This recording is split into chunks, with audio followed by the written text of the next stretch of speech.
Hello, hello, hello, hello. Sir? Visible, sir. Visible, sir. Sir, PPT visible, sir.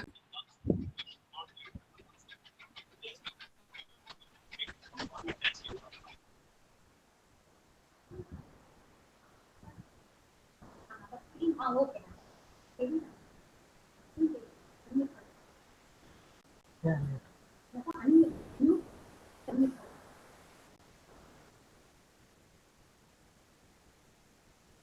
Hello, hello. Yes. Hello.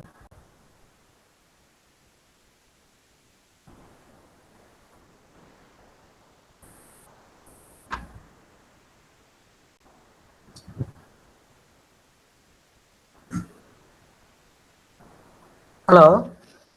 கேக்குதாண்ணா? கேளு. Yes, audible, sir. Sir, it is audible. We are coloring like this.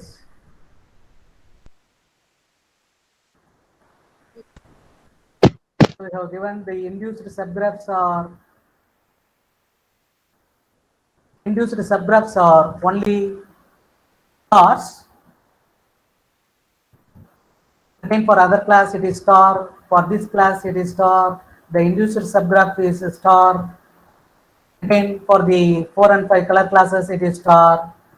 Therefore, we have used 5 colors and the star chromatic number for this path is 5. So based on this, we have proved theorems, Arundhati and Tirsangu. The star chromatic number of total graph of path is 5 whenever n is greater than or equal to 5. Again, the star chromatic number of the total graph of a fan graph is n plus 1 whenever n is greater than or equal to 9. These are the theorems we have proved. And the star chromatic number of the total graph of a cycle is 5 when n is congruent to 0 mod 3, and it is 6 when n is congruent to 1 mod 3 and 2 mod 3. The star chromatic number of the middle graph of path graph is 4 whenever n is greater than or equal to 5. The star chromatic number of middle graph of cycle graph is 4 when n is congruent to 0 mod 2, 1 mod 2 and 2 mod 0 mod 3, 1 mod 3 and 2 mod 3. The star chromatic number of the middle graph is 4. The star chromatic number of the middle graph of the fan graph is n plus 1. Now we will move to list coloring. See, the previous coloring, it is usual. This is a generalization of the usual coloring. Instead of giving arbitrary set, we are giving some particular set of vertices should have colors only from the list of colors. That is, for example, take a cycle graph here. Now, for this vertices, I am giving lists. So, for this vertex, I can use either 1 or 2 to color this vertex. For this vertex, I can use the color either 1 or 2. That means either red or blue. So, in such a way, the list is given to every vertex. With this list, I have to color the vertices. That should be a proper coloring. Is it possible? Let us check now.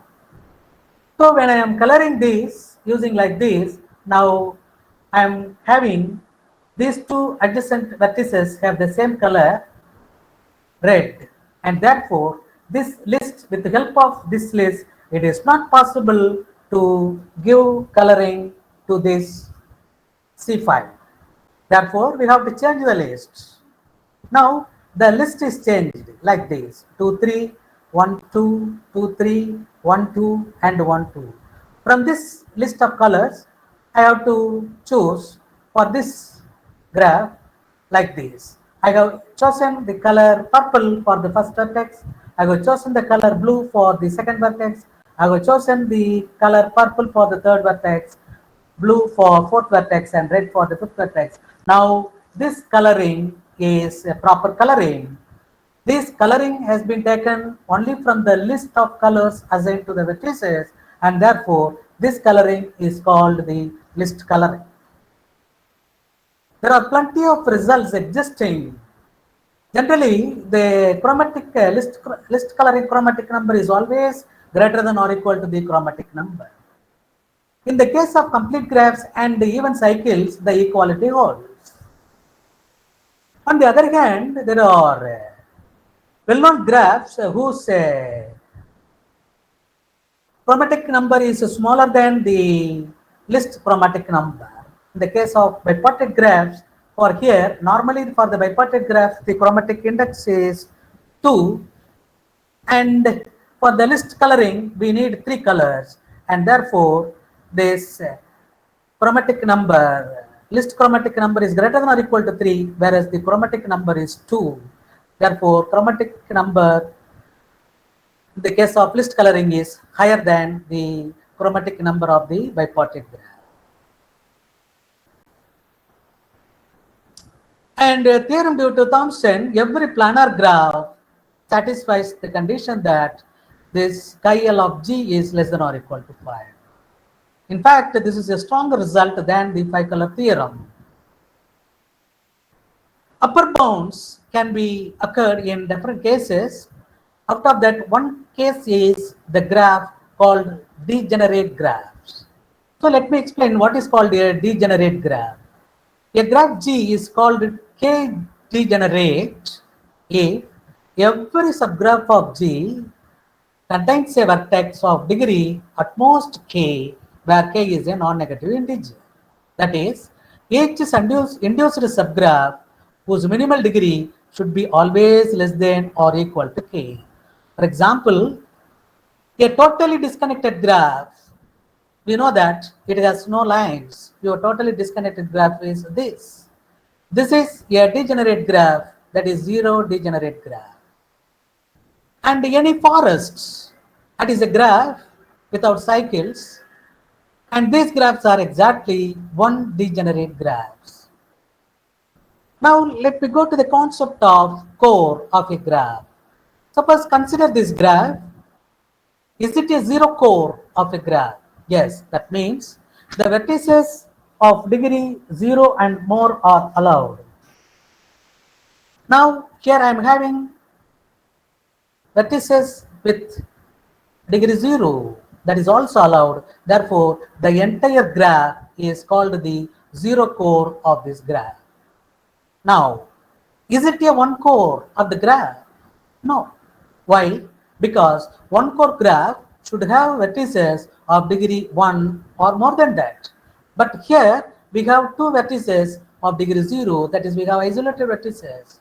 So a 1 core graph, we should not have such a vertices like this. Therefore, remove the vertices of degree 0.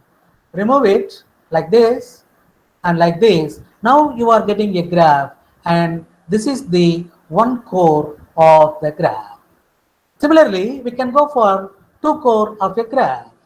Is it a 2 core graph? No, because this is a graph having vertices of degree 1. This is a vertex of degree 1. This is a vertex of degree 1. This is a vertex of degree 1. This is a vertex of degree 1. In a 2 core graph, no vertex of degree less than 2 is permitted. Therefore, remove the vertices of degree 1 from this graph. Okay, suppose if I remove, what will happen? Remove the vertex, therefore the edge gone out. Remove this vertex, then the edge gone out. Remove here, the edge gone out. Remove this vertex, the edge gone out. So once after removing, again we are getting this vertex as 1 degree. Therefore, you have to remove this also. Now this is of degree 1. Remove this also. Now you see that in this graph, each vertex is of degree 2 and more than that. Therefore, this is a 2 core of the graph. What about 3 core? Is it a 3 core graph? Again, no, because it has vertices of degree 2. This is a vertex of degree 2. This is a vertex of degree 2. This is a vertex of degree 2. This type of vertices are not allowed in a 3 core of the graph. Therefore, remove it. Remove these vertices along with the edges incident on that. So now this is also a vertex of degree 2 right now. Remove it, and now you are having the vertices each of degree 3. Therefore, this is the 3 core of the graph. Okay, right. Now, is it a 4 core graph? No. We have to remove vertices of degree 4 or more. Okay, so sorry, 3 or more. Now, once I am removing this, oh my God, what happened? The graph has gone out. 4 core graph does not exist. That means, in this case, 3 core graph exists, but 4 core graph is not exist. We can see everything in one diagram. This is the 0 core of the graph, and this is the 1 core of the graph, and this is the 2 core of the graph, this one, and this is the 3 core, these two portions or 3 core of the graph. You can see everything in one graph itself. Now, 3 core graph exists, but 4 core does not exist. Therefore, we call this graph as a 3 degenerate graph. A graph which is shown here is a 2 generate graph. Suppose K is a degenerate G is a K degenerate graph, then chi L of G is always less than or equal to K minus 1. We can have one more definition to state some results on this list coloring. A graph consisting of two vertices connected with the 3 independent paths of length. One path is of length I, another path is of length j, and third path is of length k. That is denoted by theta of ijk. Next definition is called the heart of the connected graph. It is the maximum subgraph of minimum degree, which is different from 1. So, if J is one degenerate, that is a tree, then the heart is simply K1. Otherwise, it is the largest induced subgraph with the minimum degree at least 2. Important theorem on this is a graph is 2 choosable if and only if its heart is 2 choosable. This theorem provides a sufficient condition to characterize 2 choosable graphs. Again, one more theorem. A connected graph G is 2 choosable if and only if its heart is either K1 or an event cycle or a theta 2 m, where m is a positive integer. So this is already given. A graph G is a connected graph. It is a degree choosable if and only if it is not a Galli tree. I have given a Galli tree definition like this. A connected graph is said to be a Galli tree if each of its blocks is either a complete graph or an odd cycle. So such a connected graph is called a Galli tree. So another coloring is packing coloring. This was introduced in 2008. This is the recent concept coming from frequency assignment. It is based on the fact that waves with lower frequency have longer reach. So we have already seen that a graph coloring can be viewed as a partitioning of vertex sets into disjoint subclasses, such that each xi is an independent set. In this model, we also ask for a partition of a vertex set of a graph G into disjoint classes x1, x2, xk, but there is a little bit of restriction. What is that restriction? Each color class xi should be an I packing. That is, a set of vertices with the property that any distinct pair UV belonging to xi satisfies the condition that distance between the two vertices should be more than I. Okay, so for example, for this graph, here V1 and V2 belonging to the same class, whereas the distance between V1 and V3 is 2, which is more than 1. Okay, so this type of coloring is called packing coloring. Acyclic coloring is another coloring. It is vertex coloring or edge coloring. You have to take a subgraph of that. Induced subgraphs of any two color class, it should not have any cycles. See, again, we have given algorithm, Arundhati Madam and Thirusangu has given an algorithm for the middle graph of the cycle graph n when n is greater than or equal to 3. Now, we have given the algorithm. Based on this algorithm, we have find out the middle graphs. I have shown what is the middle graph earlier, and therefore we will move to straight away there. Now this is the middle graph of the cycle graph.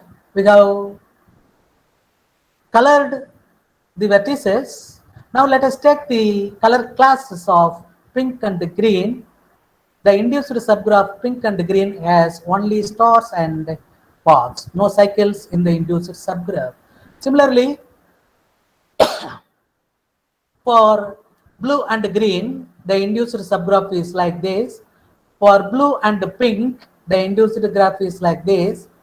And by this, we have stated theorems. The cyclic chromatic number of a middle graph of path Pn is 3.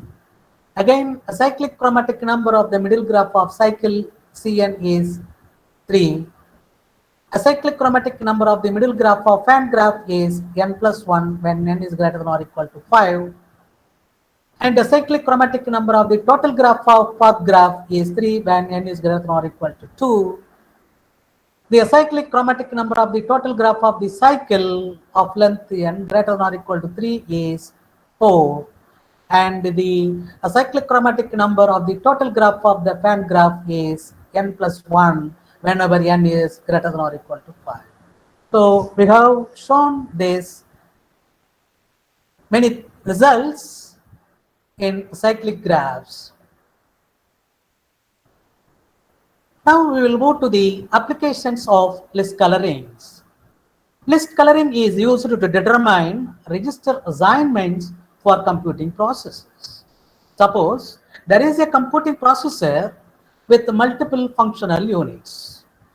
Some are capable of addition and multiplication, and some are capable of only addition. Here, we may use list coloring for instruction scheduling.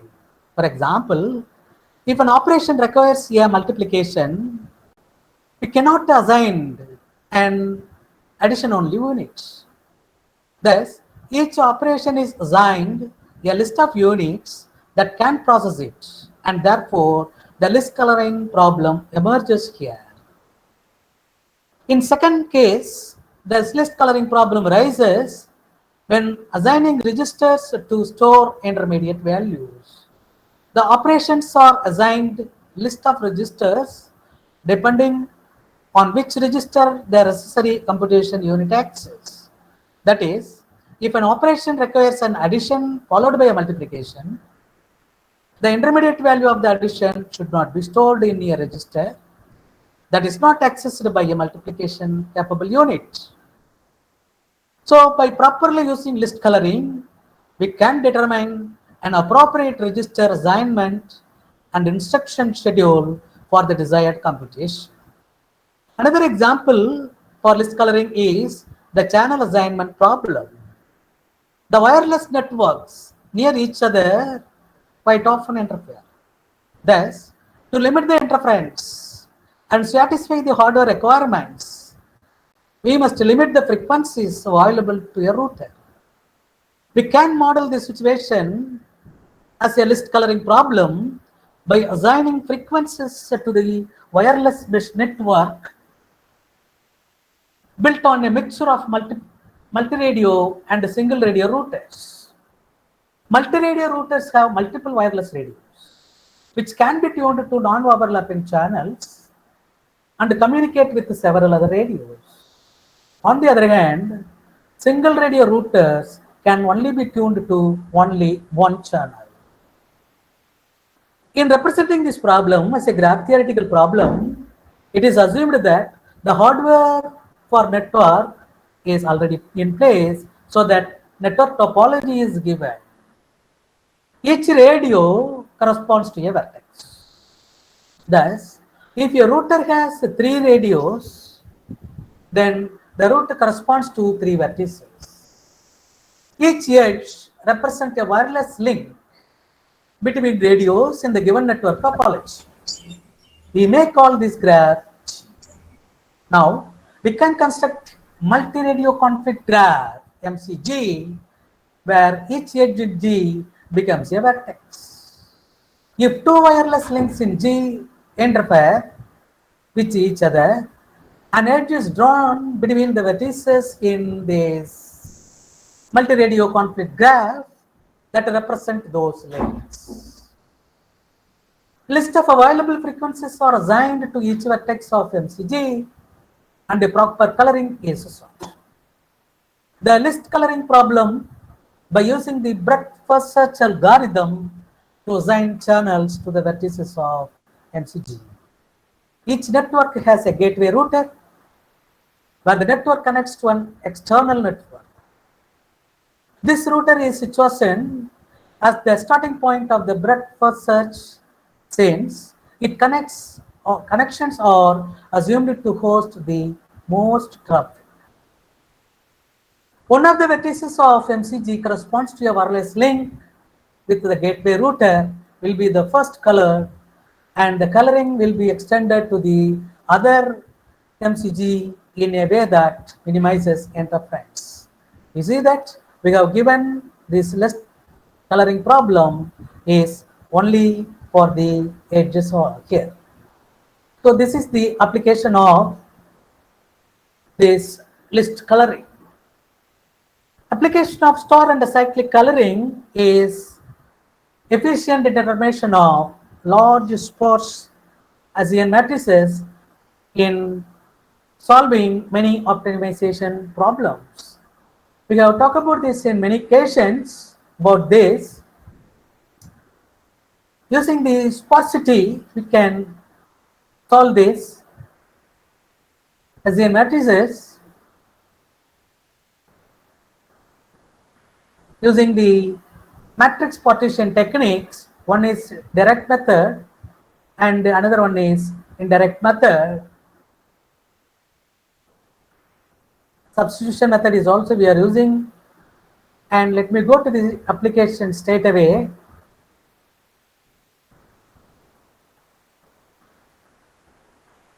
Yeah, the computation is efficient in this case. Let me go to this. Yeah, optimal power flow problem. Description of the problem. This problem is concerned with the management of power transmission over a network that has observable points where measured data is available and unobservable parts also. Usually for an unobservable part, the estimations of the data are taken from the past. But for a proper management of the network, a complete and actual database is required for the entire network. Therefore, one relies on computed data in all parts of the network. In the observable areas, the computed data should be as close to the measured data as possible. In addition to this, one needs to minimize the weighted least squares distance between the computed data and the estimated data in unobservable parts and boundary areas. This gives a nonlinear optimization problem of the form minimizing the function f of x such that g of x is equal to 0 with the objective function f from Rn to R. The equality constraints g and h are defined like this, and this h is being assumed as twice continuously differentiable. To solve this problem, the provision of the Jacobian matrices of the gradient functions delta g of x and delta h of x of the Hessian of the Lagrange's function are required. So using evaluation, here we are using direct method, another using indirect method. Absolute runtimes are taken here, and here colors are given, acyclic coloring and star coloring, and matrix structural stata, the number of colors and the normalized runtime are shown here. This symbol asterisk indicates the space could not be allotted. So we have from tables 1 and 2, we have seen that the last 4 columns show timing results for various each normalized relative to the time needed to evaluate the underlying function f.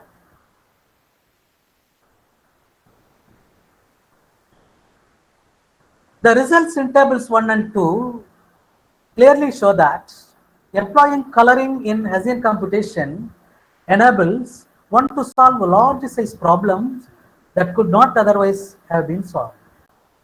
Problem of sizes where a dense computation is possible. The results show that sparsity exploitation through coloring yields huge savings in time. So it has been seen that the indirect computation using acyclic coloring is faster than the direct computation using star coloring, considering overall in time. So with these things, I can say that talk today is basically coloring of the graphs. Then we have talked about star coloring, then list coloring, then packing coloring, then acyclic coloring.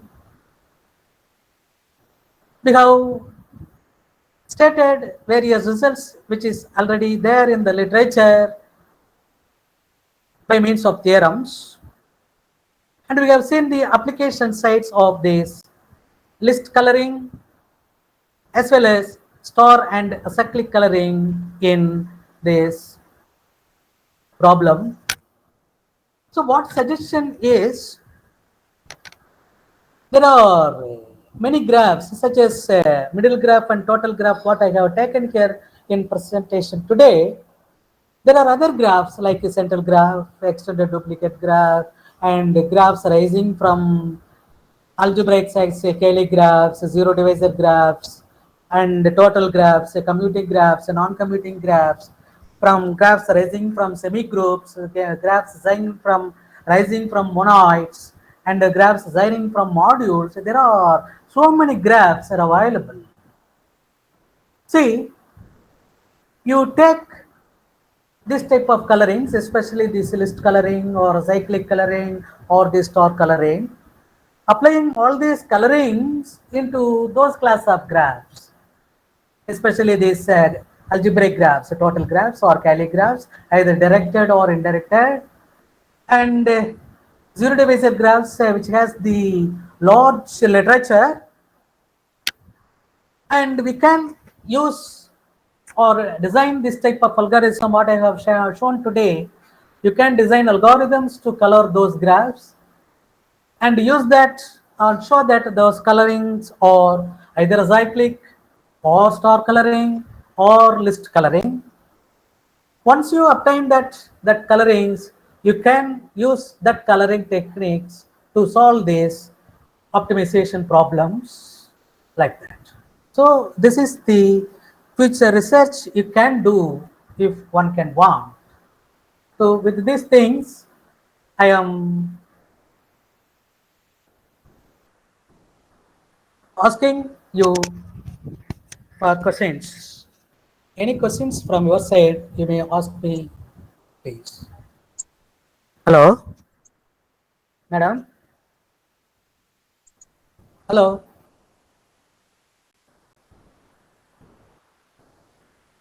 Hello. So very wonderful, knowledgeable and informative session, sir. Thanks a lot, sir. Thank you. Raji ma'am, please proceed. Vote of thanks, ma'am. Okay, ma'am. It is my privilege to propose a vote of thanks. I, on behalf of PG and Research, Department of Mathematics, Hindustan College of Arts and Science, Coimbatore, I express my heartfelt thanks to Dr. K. Trisanga sir for his excellent presentation on graph coloring and its applications. It is very informative session, sir.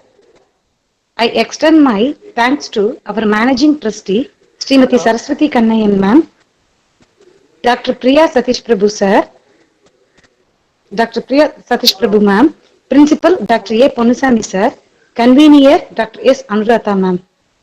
I extend my thanks to the participants. Thank you all.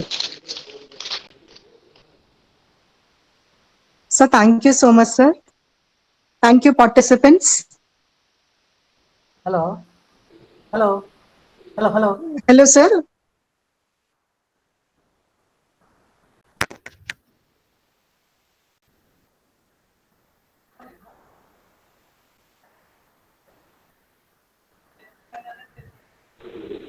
Ma'am,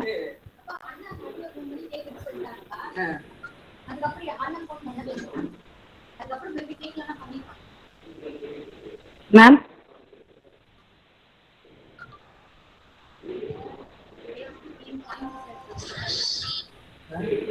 madam ma'am, அது கேட்டதுங்களா? எனக்கு கொஞ்சம் problem ஆயிடுச்சு mic ஆக்சுவலா. சரி. Okay. hello ma'am, thank you madam. Thank you madam. Thank you madam. Thank you very much. Thank you very much. Okay ma'am. Okay ma'am. Thank you ma'am. Thank you. ma'am, Jody ma'am,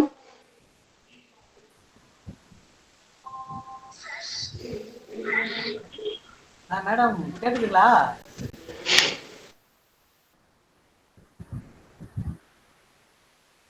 ஓ சரிங்க sir. Leave call. ma'am, hello ma'am, sir,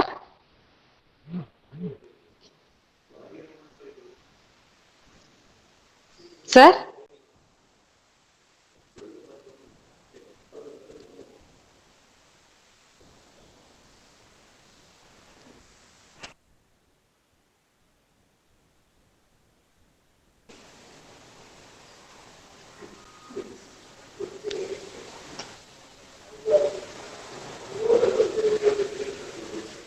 ma'am,